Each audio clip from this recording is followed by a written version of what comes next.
நோய் ஏற்படும் போது மருந்துகளை மட்டும்தான் நம்ம முக்கியமான விஷயமாக பார்க்கிறோமே தவிர, நோயை குணப்படுத்தக்கூடிய மற்ற வழிமுறைகள் என்னங்கிற ஒரு புரிதலற்று நம்ம இருக்கோம். இப்ப இது கட்டியால ஏற்படுதா, ஹார்மோன் மாற்றங்களால ஏற்படுதா, பரம்பரையாக ஏற்படுதா, உணவினால ஏற்படுதா, வாழ்வியல் முறையால ஏற்படுதா, எதால ஏற்படுதுங்கிற ஒரு புரிதல் முதல்ல நமக்கு தேவை.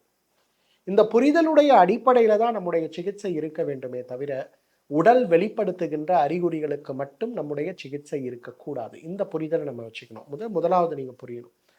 2வது, ஒரு மாத்திரையை சாப்பிடும்போது, அந்த மாத்திரை சாப்பிடும்போது ஏற்படுகின்ற பக்க விளைவுகள் சேரும்போது, நோய் தன்மை அதிகமாகி கொண்டே போகும். இப்போ உதிரப்போக்கு அதிகமாகுது, ஒரு மாத்திரை சாப்பிட்றோம். இப்போ எடை கூடுது. இப்போ எடை கூடும்போது அந்த மாத்திரையுடைய பலன் குறையும். அப்போ மாத்திரைகள் அதிகமாகணும். அப்போ திருப்பி எடை கூடும். இப்படியே இந்த சர்க்கிள்குள்ளே நம்ம ஓடிட்டு இருப்போம். இதுலேருந்து முதல்ல வெளியில் வரணும்னா, ஒரு ப்ராப்பர் ஹெல்த் அசஸ்மெண்ட். ஏன் எனக்கு இந்த வயசில் இந்த நோய் ஏற்பட்டது?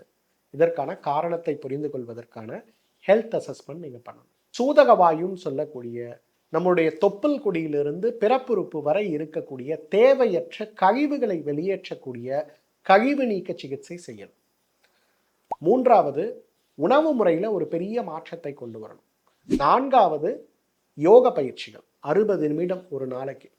காலை 20 நிமிடம், மதியம் அல்லது மாலை 20 நிமிடம், இரவு உறங்குவதற்கு முன்பு ஒரு 20 நிமிடம். இந்த 20 மணி நிமிடத்தை ஹீலிங் யோகா, ஹீலிங் மெடிடேஷனுக்காக ஸ்பெண்ட் பண்ண முடியும்னா, ரொம்ப வேகமாக இந்த நோய்கள் கட்டுப்பாட்டுக்குள்ளே வரதை பார்க்க முடியும்.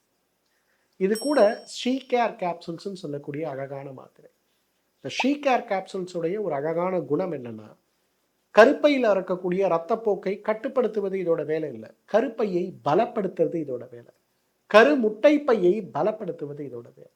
அப்ப கருப்பையும் கருமுட்டை பையும் பலமாவதற்கு ஒரு காயகல்ப மருந்தாக இந்த ஷீகேர் கேப்சூலையும், அது கூட நோய் வருவதற்கான காரணத்தை குறைத்து உணவு முறை வழிகாட்டுதல்கள், யோக பயிற்சிகள், தியான பயிற்சிகள், உடல் கழிவை வெளியேற்றக்கூடிய முயற்சிகளையும் நம்ம ஒன்றா சேர்த்தோம்னா ரொம்ப சீக்கிரமாக உங்கள் நோய் குணமாகிறத நம்ம பார்க்க முடியும்.